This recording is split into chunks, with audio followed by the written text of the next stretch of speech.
Apakah suara saya bisa didengar dengan baik? Bisa, Pak. Baik. Bisa, Pak. Mari kita mulai perkuliahan hari ini. Apakah kalian sudah membaca materi yang minggu kemarin Pak Edi berikan dan untuk dipelajari pada hari ini? Sudah, Pak. Cuman Oke. belum selesai. Iya, baik. Kita mulai perkuliahan hari ini. Hari ini kita akan belajar tentang pembelajaran IPA pada siswa tunarungu. Pak Edi izin untuk share screen ya. Ya, Pak.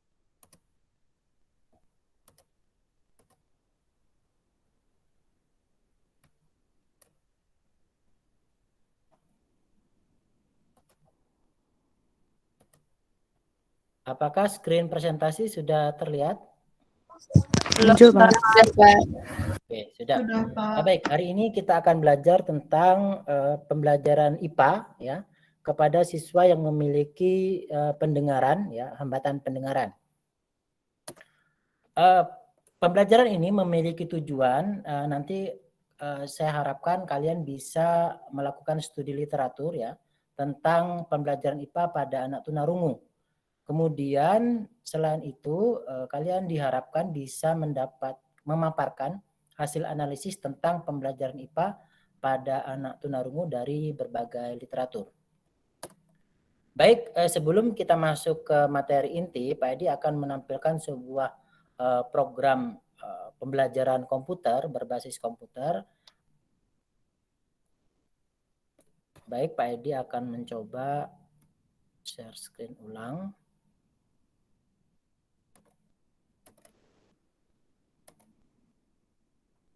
Apakah program bisa terlihat dengan baik?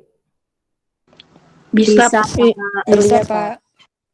Baik, di sini Pak Edi akan meminta kalian untuk menyimak apa yang Pak Edi lakukan, ya, tanpa Pak Edi menggunakan suara, tetapi kalian diharapkan untuk memperhatikan program ini, tapi Pak Edi tidak menggunakan suara, begitu ya. Di sini ada petunjuk.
Baik, sudah bisa terlihat ya tadi ya paparan dari Pak Edi tetapi tanpa suara. Sekarang kita akan mencoba menuju ke contoh dan pembahasan gitu ya. Ini ada contoh ya. Ini mohon kalian bisa untuk merespon.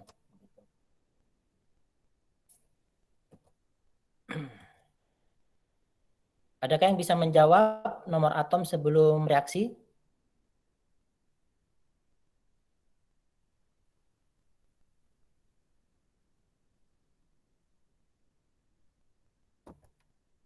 Ada yang bisa menjawab?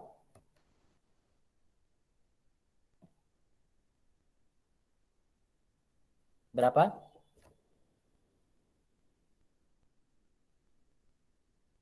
Semuanya saya tulis 14 begitu ya. Ini belum benar ya. Adakah yang bisa jawab?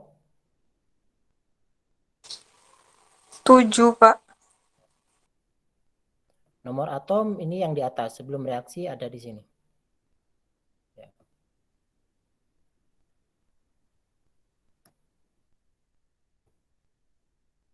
Ya.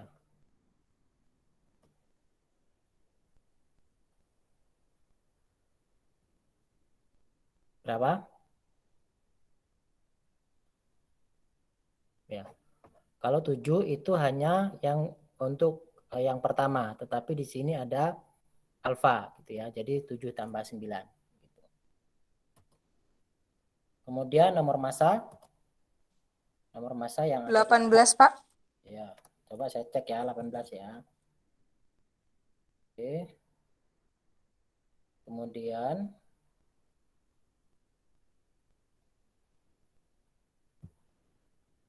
nomor atom berapa? Harus sama kiri dan kanan.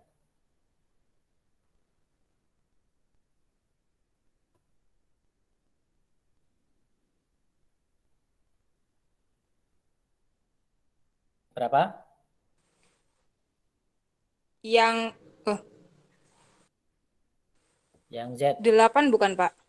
Saya coba ya. Oke, bagus. Kemudian 17 bukan, Pak? saya coba 17 ya. bukan. Saya coba. Ya, benar. Gitu ya. Hingga hasil akhir persamaan reaksinya seperti ini. Nah, itu adalah salah satu contoh media pembelajaran ya. Ini masih ada tiga bagian yang lain gitu ya. Tetapi intinya adalah dari media itu dengan tanpa suara, kira-kira apa yang bisa kalian simpulkan dari media pembelajaran tersebut? Nah, coba kalian sebutkan apa kekuatan dari media pembelajaran tersebut. Ada yang mau memberikan pendapat?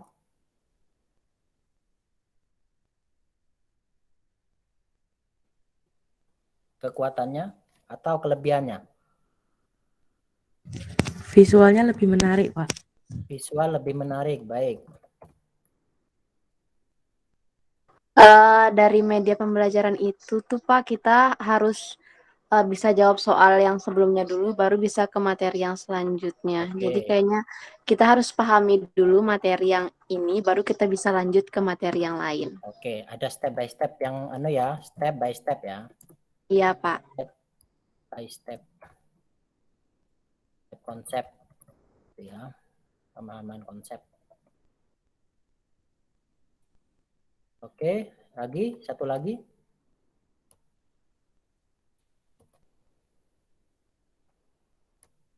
Satu lagi.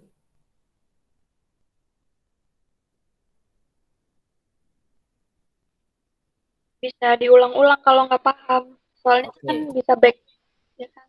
Oke, baik. Bisa diulang-ulang ya. Ya. Oke. Baik, sekarang dari situ ini kelebihannya. Pak Edi setuju dengan kelebihan-kelebihan ini. Kemudian dari kelebihannya kita juga pasti akan menemukan kekurangan dari media tersebut. Ya, kira-kira apa kelemahan dari media tersebut? Ada yang bisa jawab?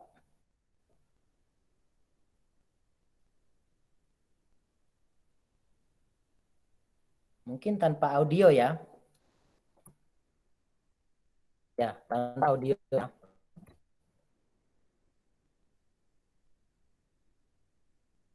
Oke, lagi.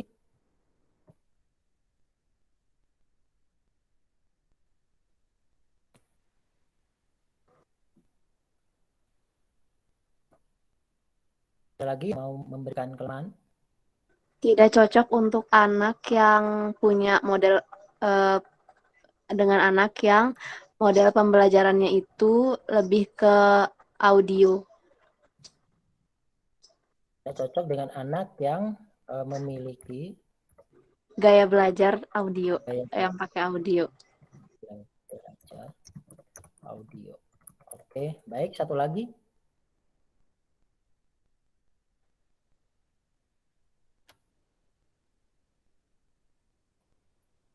Satu lagi.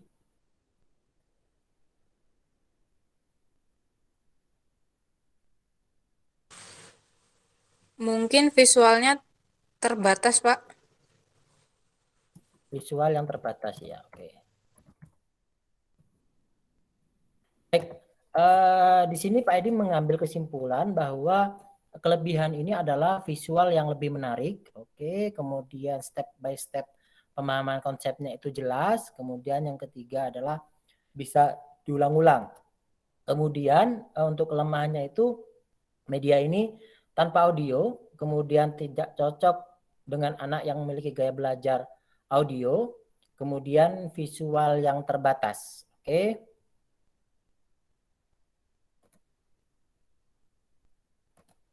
Oke, baik. Dari kelebihan dan kelemahan itu, kita akan merujuk kepada sebuah fenomena. Kira-kira adakah siswa yang dia tidak memerlukan audio dalam pembelajarannya? Anak tunarungu, Pak. Oh iya, anak tunarungu. Anak tunarungu itu kenapa kok bisa tidak memerlukan audio dalam pembelajaran? Karena mengalami masalah hambatan pada pendengarannya, Pak. Ya, bagus, Mbak Isti ya, memiliki hambatan. Nah, kira-kira apa yang diperlukan oleh mereka yang memiliki hambatan pendengaran tersebut? Pembelajarannya lebih memanfaatkan visualnya, Pak. Jadi buat anak-anak bisa membayangkan kayak gitu. Baik. Jadi ada kata kunci di sini. Kita perlu ada siswa atau peserta didik yang memiliki hambatan pendengaran, dan kita lebih bisa untuk memberikan visual yang baik kepada anak yang memiliki hambatan pendengaran tersebut. Nah, itu intinya. Jadi kita bisa menyiapkan sebuah media ataupun pembelajaran yang dapat memberikan layanan kepada anak yang memiliki hambatan pendengaran untuk bisa belajar bersama dengan siswa yang normal yang lain. Nah, apabila itu saya presentasikan di kelas yang memiliki keberagaman, misalkan di kelas itu ada anak yang normal, kemudian di dalamnya juga ada anak yang memiliki hambatan pendengaran, kira-kira anak yang normal ini terganggu tidak ketika Pak Edi menggunakan media tersebut? Tidak, Pak. Tidak, Pak. Tidak ya, malah senang ya. Iya, Pak. Karena Ya. kita bisa memberikan pembelajaran kepada semua siswa yang ada di kelas tersebut ya. Jadi itulah intinya, bahwa hari ini kita akan belajar tentang bagaimana siswa dengan hambatan pendengaran bisa belajar IPA dengan baik di kelas yang inklusi maupun di kelas yang luar biasa begitu. Baik, Pak Edi lanjutkan untuk presentasinya. Pak Edi izin share screen kembali.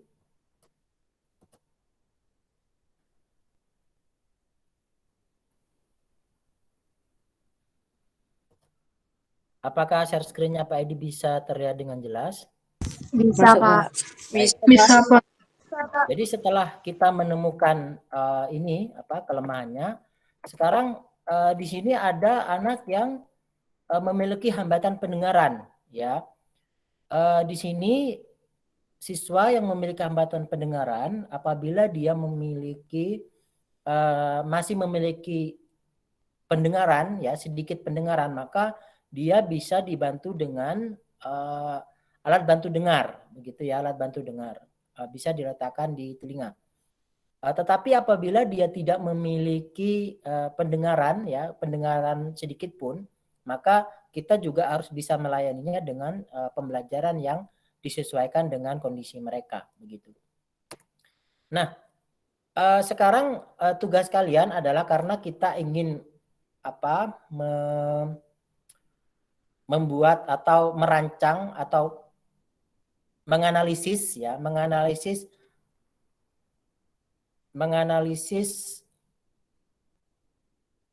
apa-apa yang bisa pembelajaran apa yang bisa dipelajari oleh anak yang berkebutuhan khusus, khususnya pada anak yang memiliki hambatan pendengaran. Baik, sekarang kalian memiliki waktu 5 menit. Silakan kalian melakukan search ya melalui Google ataupun Google Scholar. Silakan temukan beberapa artikel ya secara mandiri. Pertanyaannya adalah bagaimana siswa dengan hambatan pendengaran ya bisa belajar sains gitu ya. Silakan 5 menit kalian gunakan untuk menemukan artikel tersebut. Kemudian yang kedua nanti kita akan menulis apa saja yang kalian bisa menulis apa saja yang bisa dilakukan pada pembelajaran sains untuk anak yang berkebutuhan khusus ini. Kemudian nanti Pak Edi akan meminta kalian untuk mempresentasikan apa yang kalian temukan, begitu. Nanti Pak Edi akan meminta beberapa siswa untuk mempresentasikan. Baik, silakan Pak Edi beri waktu 5 menit untuk kalian melakukan pencarian di internet. Silakan.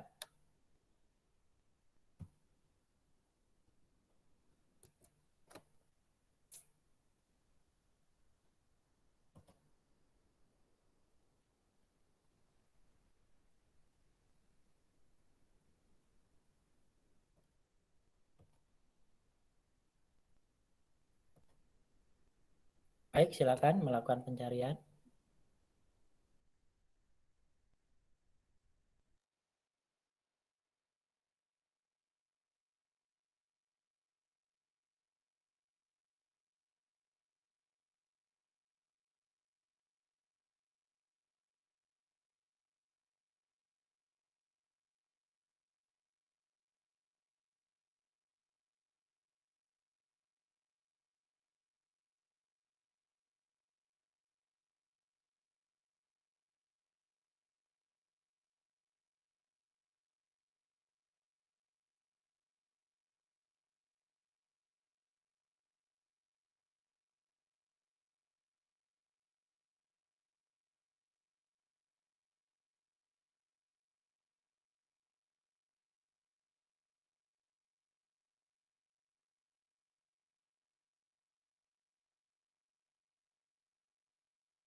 Adakah yang sudah menemukan dan berhasil mendapatkan apa yang kalian butuhkan untuk menjawab pertanyaan yang Pak diberikan?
Sudah, Pak.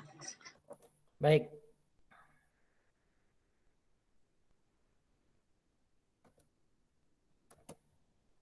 Silakan menulis ya, sebentar Pak Edi siapkan dulu.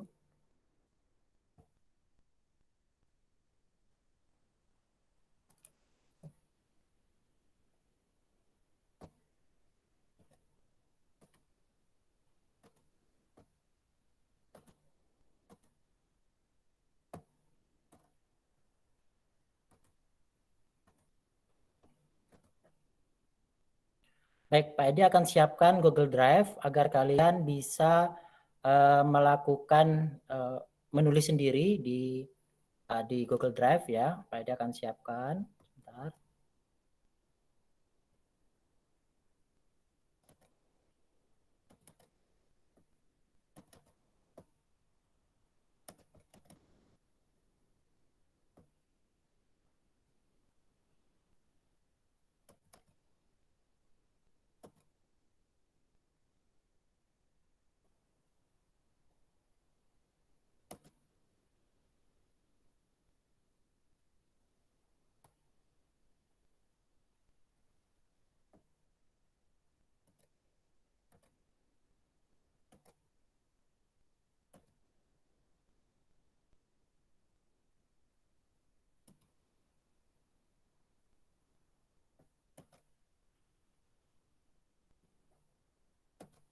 Baik, Pak Edi share untuk anunya ya, linknya. Silakan kalian melakukan melakukan pengeditan di file. Pak Edi akan bantu untuk share screen-nya ya.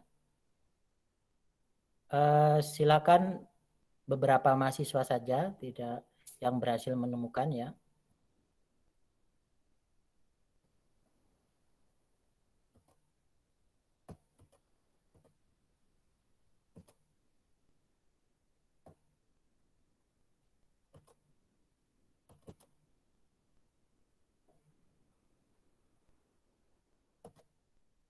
Baik, silakan melakukan ini penulisnya siapa, kemudian langsung kepada temuannya apa ya, gitu ya. Metodenya tidak usah. Iya, Pak.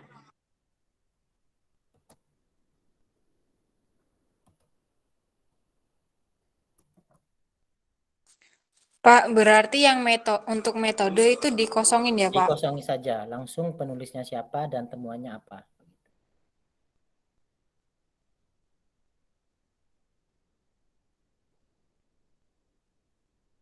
Baik, nanti kalau sudah ada 5 yang mengisi, mungkin Pak Edi cukupkan. Dan Pak Edi minta untuk kalian bisa mempresentasikannya ya.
Ya, sudah ada satu ya, dari Karina Permatasari, Inyoman Sudana Degeng, sama Eka Pramono Adi menyebutkan bahwa ini ya temuannya. Nanti Pak Edi akan minta yang mengisi ini untuk mempresentasikan.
Pak, saya udah tulis.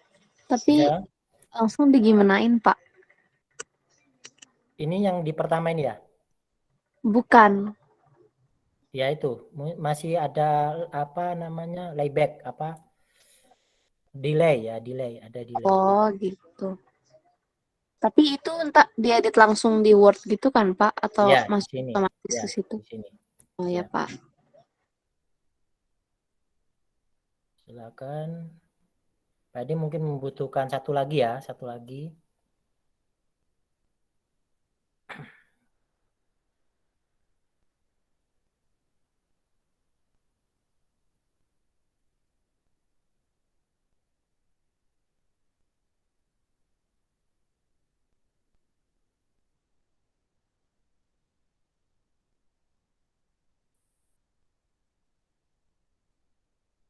Baik, sambil mengikuti apa yang kalian tulis di sini ya, itu Pak Edi ingin mendengarkan yang di poin pertama ya dari penulis Karina Permatasari, Inyoman Sunana Degeng, dan Eka Pramona Adi.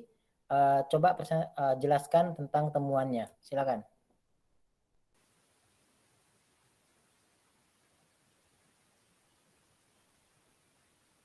Halo, yang menemukan artikel atau makalah tentang ini, siapa yang ingin yang tadi menulis ini, silakan untuk melakukan presentasi atau memberikan penjelasan.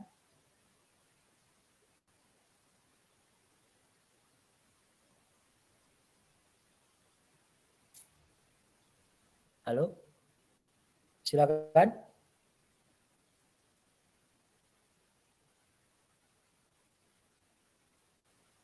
Atau teman yang lainnya, silakan. Atau yang ini dulu, yang Mutahirin dulu. Ya, yang Mutahirin dulu.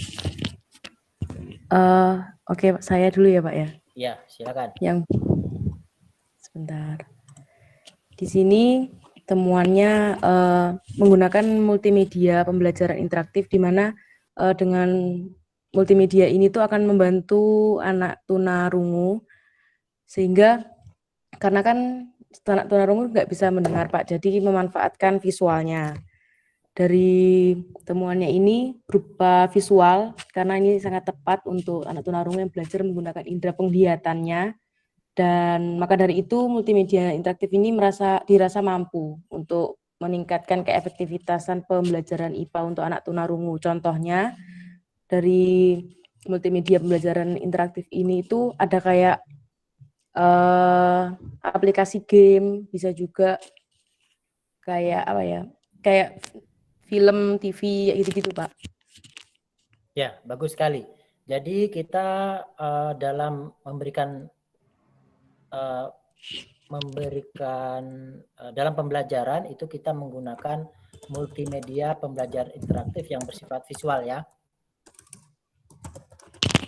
Iya Pak. Ya, bagus. Kemudian mungkin yang ini yang ketiga, yang dari Margarita dan Wahyuno ini ya. Siapa yang menulis ini? Saya Pak, jadi menurut Margarito dan Wahyono itu pembelajaran bagi anak tunarungu bisa menggunakan media animasi makromedia flash. Media ini tuh seperti kayak misalnya aplikasi yang disediakan oleh Adobe Flash yang bisa membuat animasi gitu misalnya. Jadi kan anak tunarungu terhambat pendengarannya. Misalnya melalui misalnya dengan adanya pembelajaran fotosintesis begitu. Nanti bisa digambarkan animasi bagaimana tata cara proses fotosintesis tersebut begitu. Jadi secara tidak langsung anak tunarungu dapat mengetahui bagaimana caranya melalui animasi tersebut dengan cara memperhatikan animasi yang telah dibuat melalui makromedia flash. Betul, betul sekali. Ini dengan Mbak siapa? Zelinda, Pak. Ya, terima kasih, sangat tepat sekali. Kalau yang pertama tadi kita membuat media menggunakan multimedia pembelajaran interaktif. Nah, sekarang kita punya alat atau tools yang bisa untuk membuat multimedia interaktif. Kita bisa menggunakan animasi makromedia flash gitu ya. Nah, ini ada yang menarik nih, yang keempat, yang ini ya, oleh Animatus Zuhria. Ini siapa yang menulis ini? Ada hal lain, ada flashcard ini, bagus ya. Selain kita punya multimedia interaktif, kita juga punya flashcard gitu. Oke, silakan. Saya Pak, Ya. jadi untuk penggunaan flashcard ini lebih dirancang pada pembelajaran IPA yang sifatnya memang memerlukan gambaran bagi anak tunarungu. Misalnya, seperti gambaran es mencair. Kan kalau seumpamanya kita menjelaskan saja, tanpa ada contoh, anak tunarungu akan sulit untuk memahami, sedangkan anak tunarungu sendiri susah untuk mendengar. Jadi, dengan pemanfaatan flashcard ini, dengan mengambil subtema-subtema pada pembelajaran IPA, misalnya yang pada saya sebutkan tadi itu, kemungkinan besar akan dapat membantu anak tunarungu dalam mengikuti pembelajaran IPA yang sifatnya memang memerlukan visualisasi yang lebih banyak daripada mendengarnya, seperti itu, Pak. Baik, bagus ya, benar sekali. Dari situ, dari tulisan yang kalian sebutkan, kita sudah memiliki beberapa hal. Apa sih yang bisa kita berikan kepada pembelajaran, apa yang bisa kita lakukan di kelas anak yang memiliki hambatan pendengaran. Yang pertama, kita bisa menggunakan video pembelajaran gitu ya. Kemudian bisa juga kita menggunakan animasi. Nah, dua metode ini ya, dua hal ini itu merupakan multimedia pembelajaran interaktif gitu ya. Kemudian hal lain, kita juga bisa menggunakan flashcard. Nah, sehingga media-media tersebut dapat kita gunakan dalam pembelajaran, di mana nanti tujuannya itu tidak menghambat siswa lain dalam belajar, tapi malah mendukung pembelajaran secara penuh begitu. Nah, mungkin sebelum kita menyimpulkan lebih jauh, apakah ada yang ingin ditanyakan? Ini Pak Edi stop sharing dulu ya. Silakan kalian bisa bertanya ataupun memberikan tambahan. Ya. Silakan, apakah ada yang ingin bertanya?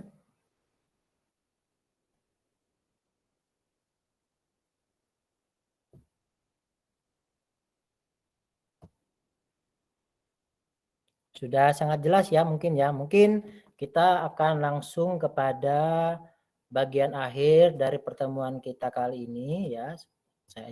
Saya izin share screen kembali ya.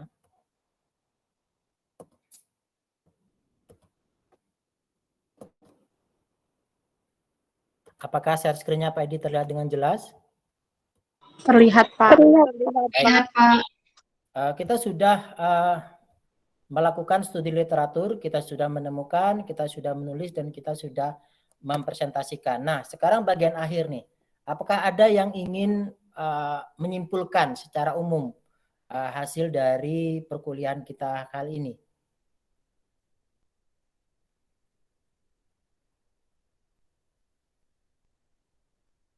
Dari apa yang kalian tulis tadi, mungkin bisa disimpulkan ulang ya. Ada?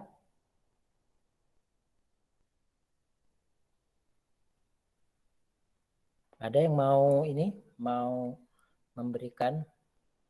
Mungkin Pak Edi fokus kepada media apa yang bisa kita berikan kepada siswa, yang dimana di kelas itu ada siswa yang memiliki hambatan pendengaran. Kalau menurut saya sih Pak, media yang cocok untuk pembelajaran anak tunarungu di kelas itu yang multimedia Pak. Karena kan yang multimedia itu mencakup bisa buat anak tunarungu, juga bisa buat anak yang normal gitu Pak. Ya, betul. Bagus sekali. Ada lagi yang mau ingin menyanggah ataupun memberikan tambahan? Saya mau menambahkan, Ya, Pak. silakan. Jadi model pembelajaran IPA berbasis multimedia ini menggunakan simulasi komputer interaktif yang diterapkan pada pembelajaran IPA bagi siswa yang mengalami kesulitan pendengaran dan kemungkinan besar mereka akan menguasai keterampilan proses sains sehingga dengan multimedia dapat membantu anak dengan hambatan pendengaran untuk memahami konsep IPA dengan baik. Oke. Baik, mungkin Pak Edi Pak Edi rasa sudah cukup ya dari apa yang kalian sampaikan. Pak Edi rasa kalian sudah memahami dengan betul apa yang menjadi tujuan pembelajaran kali ini, dan kemudian di bagian akhir Pak Edi minta kalian untuk membaca kembali artikel yang kalian temukan ya. Kemudian masing-masing dari kalian silakan menulis kembali di tabel yang Pak Edi sediakan tadi, di link yang Pak Edi sediakan. Kemudian nanti kita akan simpulkan bersama-sama media apa saja yang pembelajaran apa saja yang bisa kita aplikasikan kepada siswa berkebutuhan khusus, khususnya pada siswa yang memiliki hambatan pendengaran. Cukup jelas ya? Jelas, Pak. Jelas, Pak. Jelas, Pak. Baik, Pak Edi rasa sebentar. Pak Edi rasa untuk pembelajaran hari ini bisa kita akhiri. Jumpa lagi di pertemuan yang mendatang. Jangan lupa isi presensi di Sipejar ya. Mungkin cukup sekian Pak Edi akhiri. Wassalamualaikum warahmatullahi wabarakatuh. Terima kasih, Pak. Selamat pagi. Terima kasih, Pak. Terima kasih, Pak. Ya, sama-sama. Terima kasih, Pak. Terima kasih, Pak. Selamat pagi. Makasih, Pak. Ya, sama-sama. Silakan meninggalkan ruangan.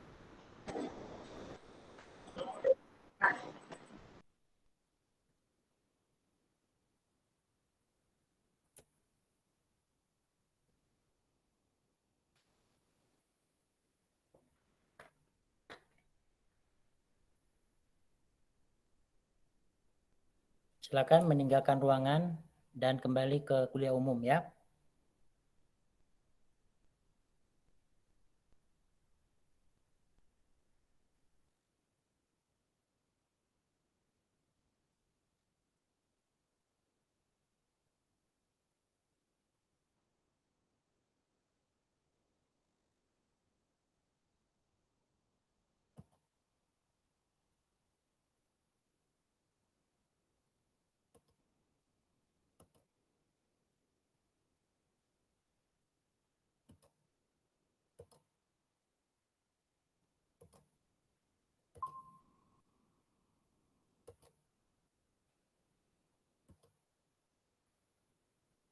Baik, Pak Ibrahim sudah selesai. Baik, Pak Citra selesai.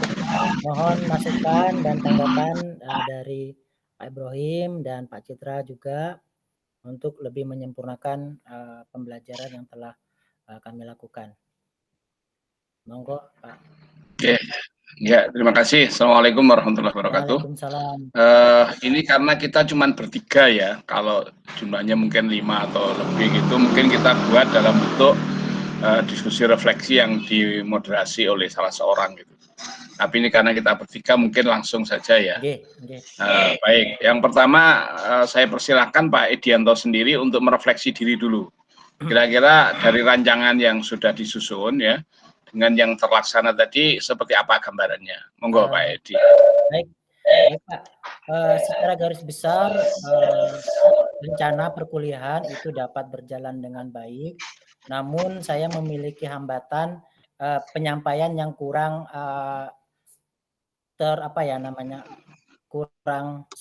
kurang jelas gitu. Kadang bolak-balik katanya seperti itu, kadang belibet gitu Pak maksudnya. Tapi secara garis besar anak-anak sudah bisa aktif untuk mengikuti perkuliahan, begitu Pak. Ya. Kalau dihubungkan dengan pencapaian tujuan pembelajarannya atau tingkat efektivitasnya seperti apa kira-kira? Kalau dari tujuan pembelajaran sudah sesuai dengan harapan atau tujuan yang ingin dicapai dalam pembelajaran tersebut Pak. Di mana anak-anak bisa mereview artikel yang berhubungan dengan berhubungan dengan pembelajaran IPA pada siswa tunarungu. Oke. Baik, silakan Pak Citra Kurniawan untuk memberikan komentar dalam kegiatan refleksi atau diskusi refleksi ini, silakan. Oke, terima kasih ya Pak. Mohon maaf sebelumnya ada beberapa yang tadi mungkin tertinggal ya Pak Dianto.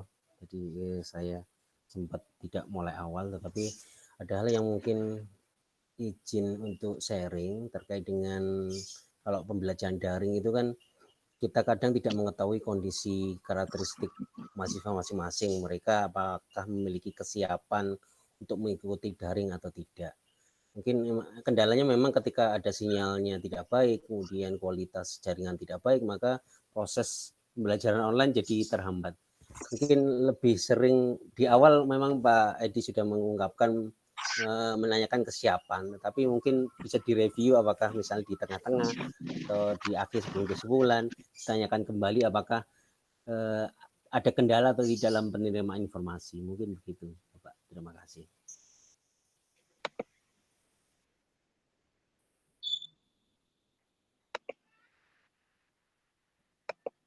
Itu aja Pak Citra, cukup ya. Oke, baik Bapak Ibu sekalian, maaf Bapak semua ya. Kalau tadi di kelas di kelasnya Bu Farah tadi ada berapa tadi? Ada 4 ibu 1 bapak ya, dan saya sendiri, jadi ada 6 orang tadi.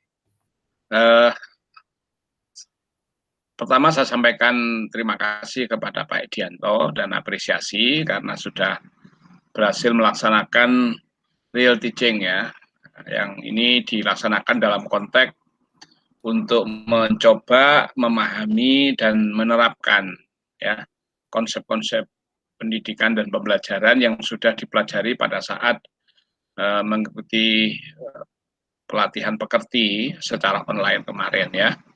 Nah, tentu saja yang namanya menangkap sebuah bukan sebuah, malah sekumpulan konsep-konsep pembelajaran yang diharapkan itu tentu tidak semuanya dengan mudah untuk bisa diimplementasikan. Tetapi upaya untuk ke sana sudah dilakukan oleh Pak Edianto ya. Nah, secara umum saya melihat pembelajaran ini sudah cukup aktif mahasiswanya ya.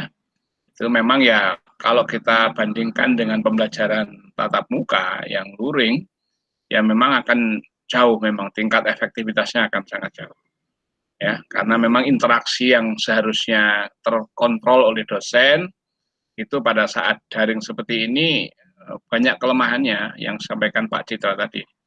Apakah mahasiswa itu betul-betul siap, apakah mahasiswa itu betul-betul mengikuti ketika kita memaparkan sebuah tugas ya, atau penjelasan-penjelasan gitu ya. Intinya kan bahasa sederhananya, daripada mereka tidak belajar ya minimal dengan online ini mereka bisa ikut belajar, walaupun perolehan dari masing-masing mahasiswa tentu akan sangat berbeda. Beberapa mahasiswa yang tadi kita lihat aktif untuk memberikan tanggapan ya, menjawab ya, mengunggah tugasnya di Google Drive misalnya, itu kelihatan sekali bahwa mereka memang lebih siap mengikuti perkuliahan ini. Tapi yang lain kita tidak tahu gitu ya. Yang namanya di belakang layar kan bisa saja mereka mengerjakan yang lain atau mungkin ya, ini patut dimaklumi ya. Tapi yang penting barangkali memang ke depan kita bisa menganalisis sebetulnya berapa sih tingkat efektivitas ya atau tingkat partisipasi mahasiswa ketika pembelajaran online itu ya. Ya, ini saya kira era baru ya. Dulu kan sangat jarang. Kalau dulu itu kan pilihan, menyelenggarakan perkuliahan daring itu kan pilihan. Ya, itu dulu kami konsepkan ketika saya masih di bidang 1 untuk mengantisipasi kalau dosen ada yang meninggalkan kuliah karena tugas di luar ya, di Jakarta misalnya atau di mana, sehingga kalau bisa kuliah tidak kosong digantikan dengan pembelajaran secara daring ya, apakah yang sinkronus atau yang asinkronus gitu ya. Tapi sekarang ya setelah kita putuskan itu tahun 2016 ya waktu itu ya, kita mematok bisa sampai 30% kuliah tanpa tatap muka tetapi diganti daring. Nyatanya sekarang justru sebaliknya gitu ya. Hampir 100% perkuliahan kita itu daring. Dan daringnya pun kalau menurut instruksi kan memang ini saya mengatakan UM itu agak terlalu kekhawatiran yang luar biasa gitu ya. Kalau di beberapa perguruan tinggi daring sinkronusnya itu lebih banyak. Kalau kita kan ada ketentuan dulu tidak boleh terlalu lama karena khawatir nanti mahasiswa keberatan dari sisi paket data kan gitu ya. Walaupun sebetulnya kan sudah ada subsidi dari pemerintah ya. Nah, kembali ke persoalan pembelajaran tadi, yang saya lihat pertama adalah tentang interaksi gitu ya, interaksi antara dosen dengan mahasiswa. Ya. Itu saya kira Pak Edianto cukup berhasil membuat anak-anak untuk berinteraksi baik dengan dosen ya, gitu ya, maupun Pak Adianto mencoba untuk menghubungkan satu mahasiswa dengan mahasiswa yang lain gitu ya. Seperti mengatakan dari pertanyaannya, jawabannya bagus, tapi ada yang punya pendapat lain dan sebagainya. Walaupun kadang-kadang memang begini kelemahannya memang.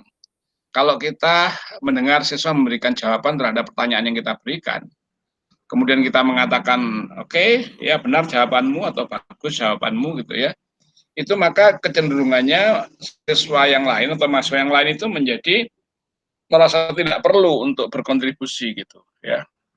Tetapi kalau kita buka ya tanggapan kita dengan mengatakan oke, untuk sementara jawabanmu bisa saya terima gitu ya, tetapi saya ingin jawabanmu ini ditanggapi oleh yang lain gitu ya. Atau yang lain boleh memberikan pendapat di luar yang disampaikan oleh temanmu tadi gitu. Jadi tugas untuk menghubung-hubungkan antara satu siswa dengan siswa yang lain ya dalam konteks berpikir ya, supaya mereka terlibat aktif berpikir, itu memang sangat penting gitu ya. Karena itu kesabaran kita untuk menunggu ditemukannya jawaban yang tepat dari beberapa mahasiswa itu sangat penting gitu. Jadi jangan segan-segan untuk oke, ya coba ini saya ingin pendapat yang lain gitu ya. Kalau perlu ditunjuk misalnya. Saya ingin pendapatnya si Hadi misalnya. Ya. Atau saya minta Hadi menanggapi jawabannya si A misalnya gitu ya. Jadi bagaimana kita menghubungkan mahasiswa dengan mahasiswa yang lain itu supaya secara emosional, secara intelektual itu dia terlibat gitu. Ini. Nah, baik. Kemudian yang terkait dengan media-media yang dibuat oleh Pak Edianto tadi, itu saya kira sangat bagus ya. Gitu. Cuman saya kabur sebetulnya hari ini itu yang ingin dikuasai mahasiswa itu cara ya membelajarkan IPA untuk anak tunarungu ya, ataukah media-medianya ya atau bahan ajarnya yang cocok untuk anak tunarungu atau materi IPA-nya sendiri gitu. Kalau dilihat ya gimana Pak Edianto? Caranya Pak, jadi caranya ya. Iya, caranya. Karena itu kalau saya lihat di judul RPS-nya kan bunyinya pembelajaran IPA untuk anak tunarungu ya. Kalau dilihat saya cek di mata kuliahnya ini namanya pembelajaran IPA ABK gitu ya. Gitu ya. Jadi konotasi terhadap judul ini kan bisa bermakna bahwa isinya adalah pelajaran IPA gitu. Isinya adalah misalnya mempelajari tentang tadi radioaktif misalnya. Kemudian minggu depannya mempelajari tentang gerak misalnya. Minggu depannya lagi mempelajari tentang pertumbuhan misalnya. Jadi isinya itu tentang IPA. Nah, ya bagaimana cara kita membelajarkan IPA dengan konten-konten yang bervariasi tadi gitu. Tetapi rupanya saya melihat ini sebetulnya lebih kepada mempelajari tentang cara, ya, metode dan bahan-bahan yang cocok untuk membelajarkan bahan atau media yang cocok untuk membelajarkan IPA untuk. Jadi konteks radioaktif tadi itu hanya salah contoh saja. Contoh. Bukan konten pelajarannya hari ini. Gitu. Ya itu. Jadi itu yang mungkin saya salah tangkap pikiran saya tadi memang isinya adalah tentang gimana? Ya. Ini kan sebenarnya ini kan sudah melebihi UTS gitu Pak Ibrahim. Kemudian untuk konten hakikat pembelajaran IPA, kemudian penilaian dalam pembelajaran IPA itu kita masukkan di sebelum UTS untuk konseptual. Karena ini sudah memasuki setelah UTS, maka yang sekarang kita pelajari adalah cara-caranya, sehingga setiap pertemuan itu kita mempelajari tentang tunarungu, tunanetra, kemudian autis, dan ABK-ABK yang lain gitu Pak. Ya, jadi ada 2, cara dan kontennya begitu. Oke ya. Oke. Nah, kalau saya lihat di rumusan di RPS ya, atau saya naik lagi di atasnya itu Bapak melampirkan CPMK-nya. Ya. Masih memiliki pemahaman tentang perkembangan penalaran manusia, KTIPA dan seterusnya, ya. Masih memiliki keterampilan merancang dan melaksanakan. Nah, jadi merancang dan melaksanakan pembelajaran IPA. Jadi ini sebetulnya belajar tentang PCK-nya atau TPACK-nya ya.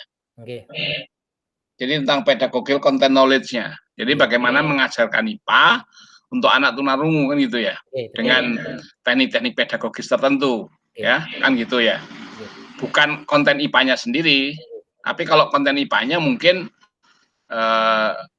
nggak tahu apakah ada mata kuliah khusus pelajaran IPA untuk anak ABK misalnya. Bukan membelajarkannya, tetapi konten yang mempelajari konten IPA-nya. Gitu.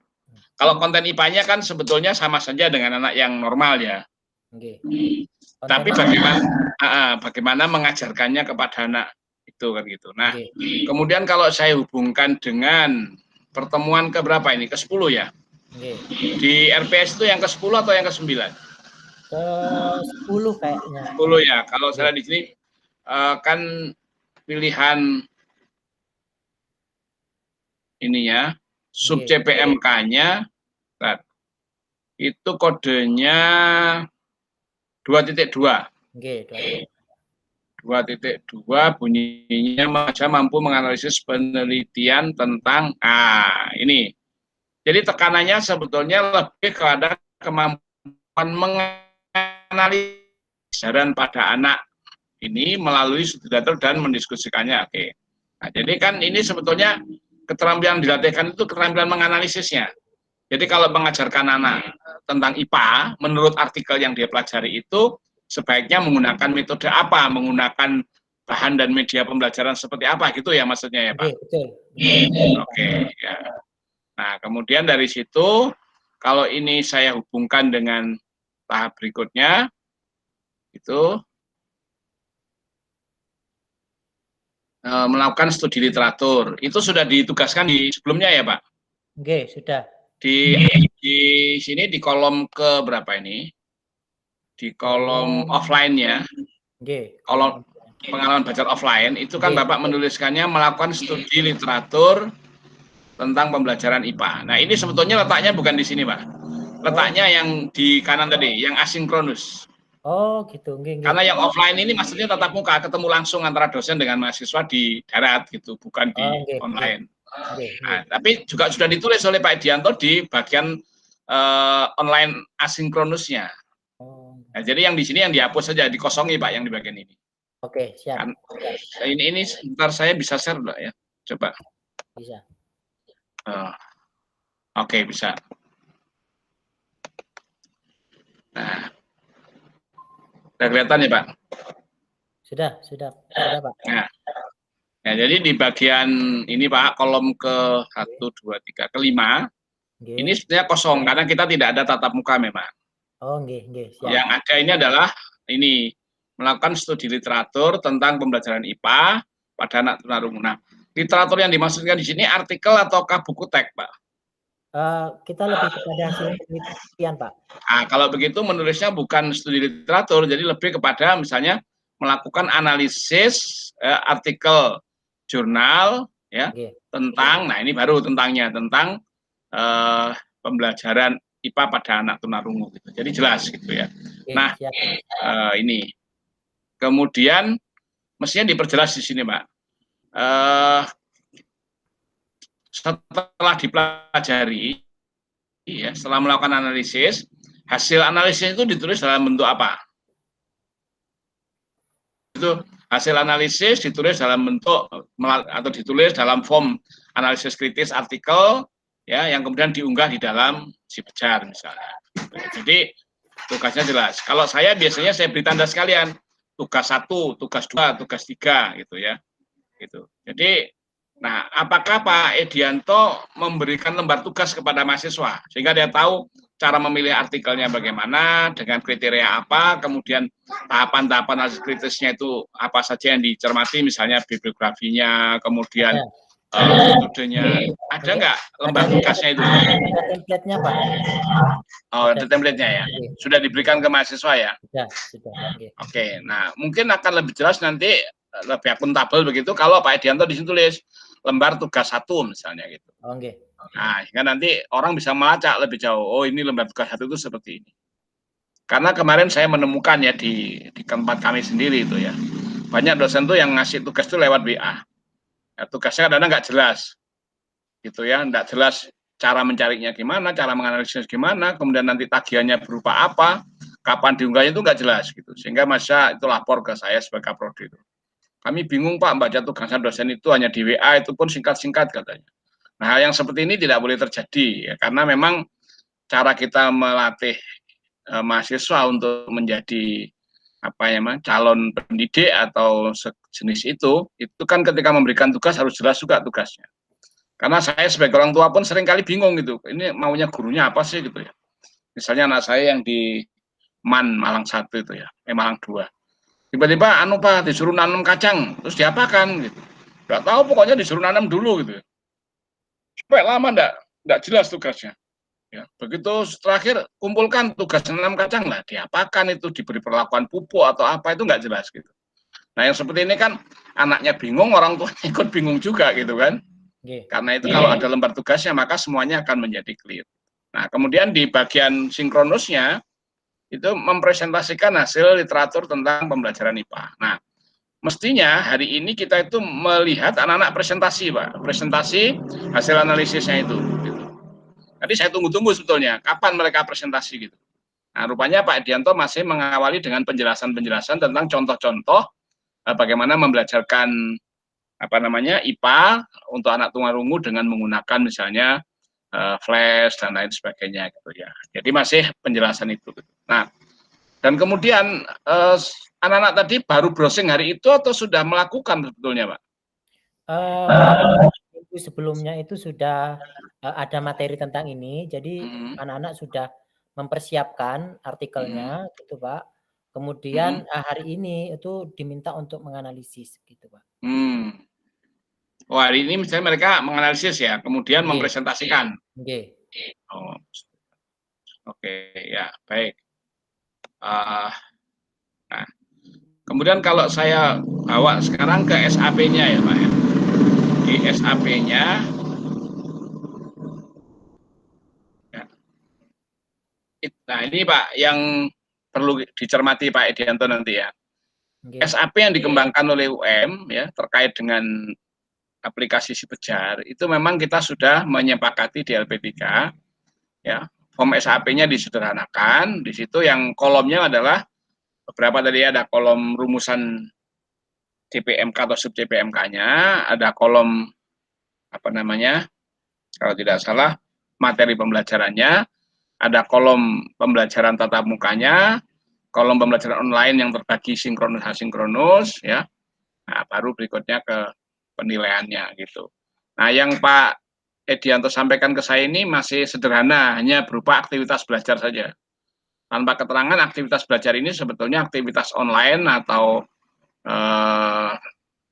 tatap muka ya. Kemudian mana yang sinkronus, mana yang sinkronus tidak kelihatan gitu. Ya, ini yang pertama yang nanti perlu diubah formatnya supaya lebih sesuai. Yang kedua, ketika membagi atau mendeskripsikan aktivitas belajar itu Pak, itu mohon nanti diikuti dengan alokasi waktu. Misalnya gini,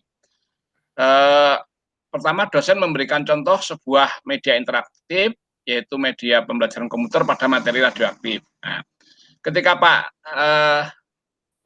Edianto menyajikan ini, sebetulnya ini dalam konteks untuk menjelaskan pada kegiatan inti, ataukah ini adalah sebuah kegiatan awal atau persepsi gitu maksudnya, gimana Pak? Ya, ini Kalau yang pertama itu lebih kepada persepsi, Pak. Oh, persepsi, ya, ya. Oke. Oke, bagus. Nah, kalau misalnya itu ditayangkan, coba kamu lihat video pembelajaran yang saya buat tentang pembelajaran radioaktif seperti ini. Biarkan mereka mengamati, misalnya selama 3 atau 5 menit misalnya. Kemudian setelah itu, nah, saya minta saudara membuat beberapa pertanyaan atau komentar terkait dengan video tadi. Nah, itu. Sehingga pada tahap itu, pada kegiatan awal itu, anak akan menemukan beberapa pertanyaan gitu ya. Nah, atau mungkin juga komentar-komentar. Nah, dari situlah nanti anak-anak digiring masuk ke kegiatan inti. Apa kegiatan intinya? Ya, yaitu menganalisis artikel untuk menemukan fakta-fakta menarik, konsep-konsep sains atau konsep-konsep pedagogisnya dari artikel itu kemudian. Nah, baru kemudian mereka mempresentasikan. Nah, bagaimana upaya untuk membuat anak-anak berkolaborasi satu dengan yang lain? Ada nggak, Pak? Tugas itu individu atau tugas itu kelompok? Individu, Pak. Oh, individu. Oke. Oke. Nah, jadi belum ada upaya untuk mengkolaborasikan anak ya? Kalau sebenarnya kalau di pembelajaran aslinya itu anak-anak diminta untuk presentasi, Pak. Ya. Cuman untuk kegiatan real teaching itu kalau diminta presentasi nanti akan terlalu banyak mahasiswa untuk mengambil waktu gitu karena hanya 50 menit begitu. Sebenarnya untuk setiap pertemuan anak-anak sudah dibagi kelompok dan presentasi untuk setiap anak setiap ketunaan siswa itu dijelaskan secara setiap pertemuan begitu, Pak. Oke, baik. Nah, gini salah satu ini barangkali strateginya saja. Nggih.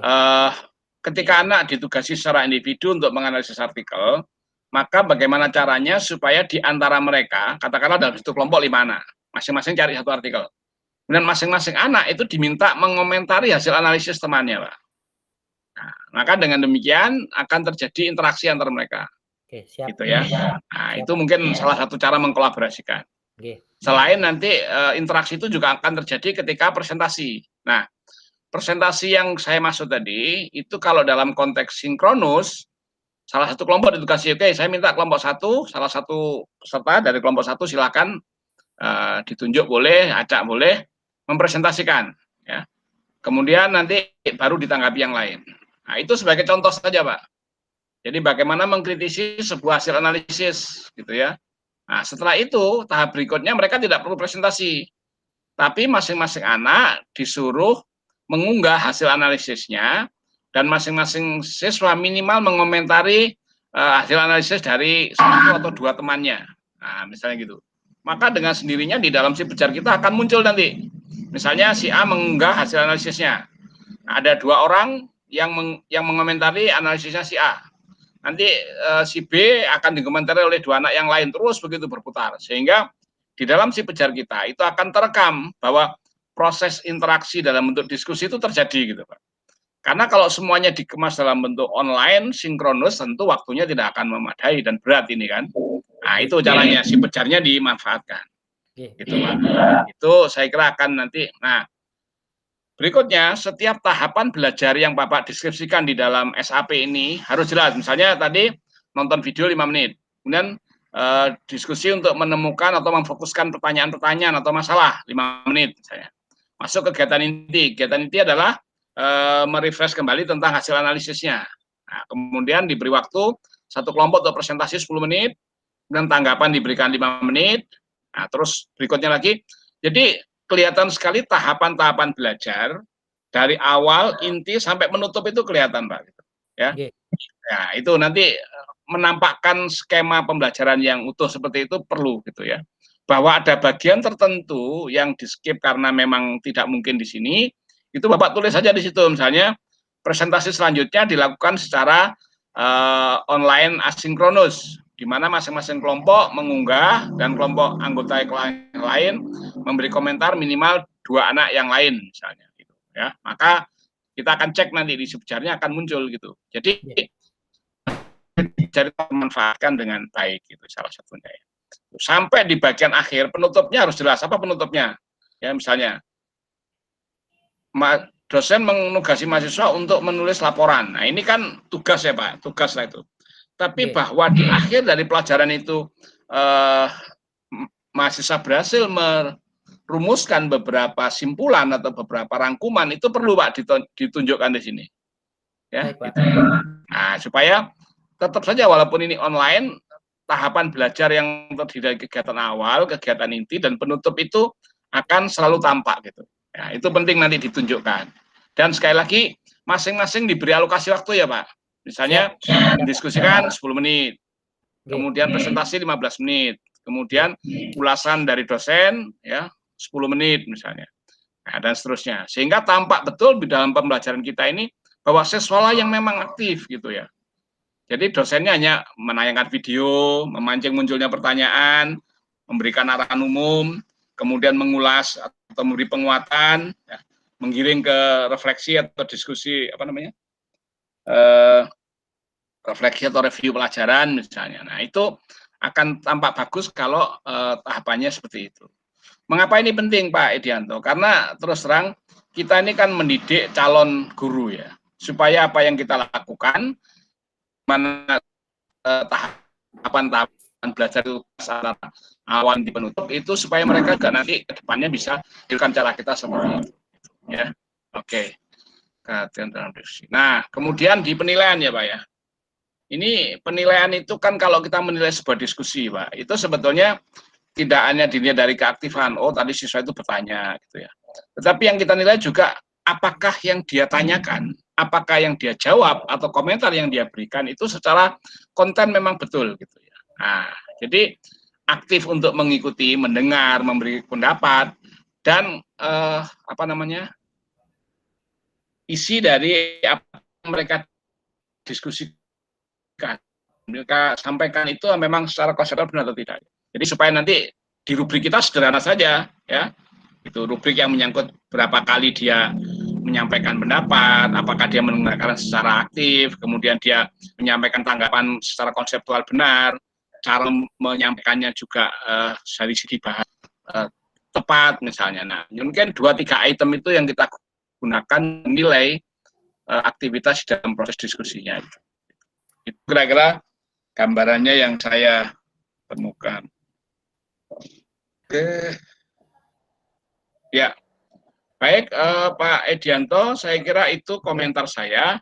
Mudah-mudahan ada sesuatu yang bisa kita petik dari pertemuan ini. Ya, saya juga baru pertama kali ini ya mengamati pelajaran yang di kelas menyiapkan kelas untuk tunarungu gitu ya. Karena kan sekarang pemerintah itu memberlakukan pembelajaran inklusi ya. Jadi memang barangkali guru-guru yang normal pun juga harus siap ketika di kelasnya ada siswa yang masuk ABK ya, misalnya tunarungu atau apa gitu ya. Ya. Kalau dulu kan cenderung dipisahkan ya. Saya belajar ini tahun 2002, waktu itu saya ke Thailand ya. Saya kaget juga di kelas itu, di SMP waktu itu ya. Itu di situ ada anak buta 2 ya, gitu ya. Masuk di kelas itu juga, saya tanya ke gurunya, gimana kamu ngajari dia?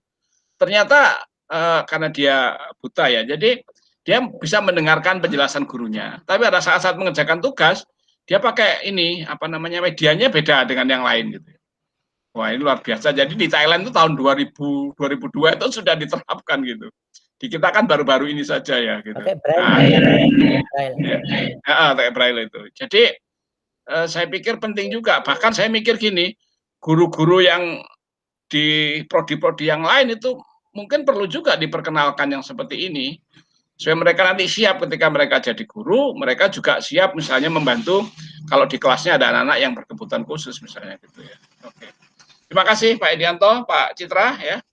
Mudah-mudahan ada manfaatnya. Ada kekurangan. Terima kasih Bapak. Assalamualaikum warahmatullahi wabarakatuh. Monggo. Waalaikumsalam warahmatullahi wabarakatuh. Terima kasih banyak Pak. Terima kasih Pak Citra. Terima kasih Pak Edianto. Sukses sudah ya Pak Citra. Terima kasih. Saya live.